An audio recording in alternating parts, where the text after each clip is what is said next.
Tebar senyum dan salam agar persaudaraan tetap utuh. Izinkan saya mengucapkan salam.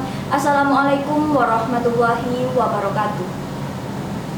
Salam sejahtera bagi kita semua. Om Swastiastu, Namo Buddhaya, salam kebajikan, Shalom, salam pramuka.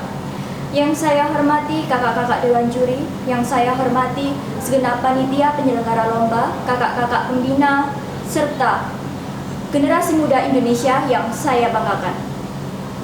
Pertama, mari kita ucapkan puji syukur kepada Tuhan Yang Maha Esa yang telah memberikan rahmat dan karunia-Nya sehingga kita dapat melaksanakan lomba dengan keadaan sehat walafiat tanpa halangan apapun.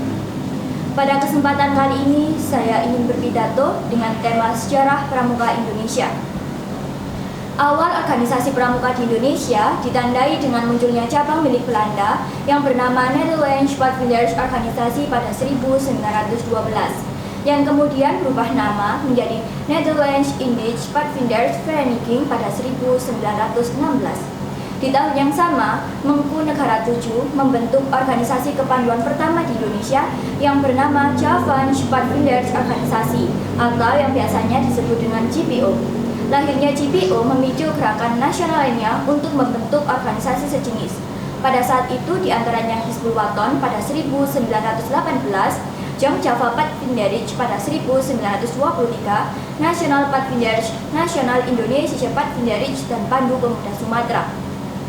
Penyatuan Pandu diawali dengan lahirnya Indonesia Padvinders Organisasi pada 1926 sebagai peleburan dua organisasi kepanduan, Nasional Padvinders Organisasi dan Jong Indonesia Padvinders Organisasi.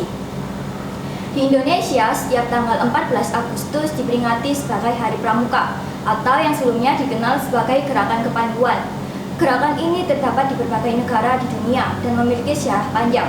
Sebutan internasional untuk Gerakan Kepanduan adalah Scouting atau Scout Movement.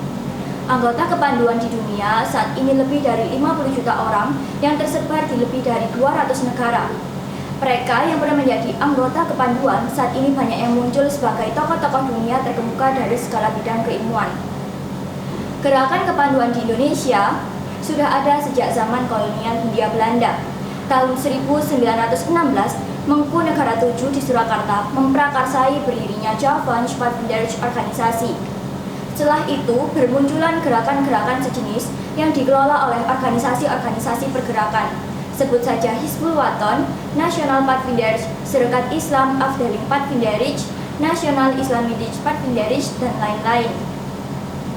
Menurut panduan Museum Sumpah Pemuda tahun 2009, gerakan kepanduan di tanah air yang berlingkup nasional sudah ada sejak zaman kolonial Hindia Belanda tahun 1923. Dengan berdirinya Nasional Padvinders Organisasi di Bandung dan Jong Indonesia Padvinders Organisasi di Batavia, lalu dilebur menjadi Indonesia Nasional Padvinders Organisasi pada tahun 1926. Adapun istilah pramuka resmi digunakan untuk menyebut gerakan kepanduan nasional baru. Terjadi cukup lama setelah Indonesia merdeka, tepatnya pada tanggal 14 Agustus 1961. Idenya bermula dari gagasan Presiden Soekarno yang ingin menyatukan seluruh gerakan kepanduan di Indonesia. Misi utama gerakan pramuka adalah untuk mendidik pemuda-pemudi Indonesia dari usia anak-anak demi menciptakan rasa cinta tanah air dan bela negara.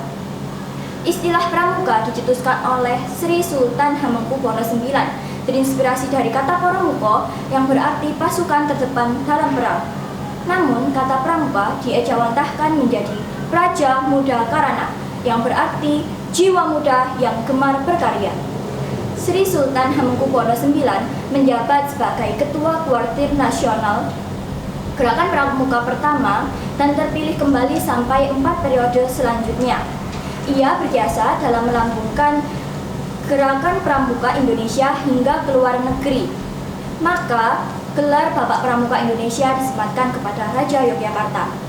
Demikian yang dapat saya sampaikan. Terima kasih atas perhatiannya dan mohon maaf apabila ada kesalahan. Sinani pergi ke Sragen. Perginya sama Popeye. See you again and say goodbye. Wassalamualaikum warahmatullahi wabarakatuh.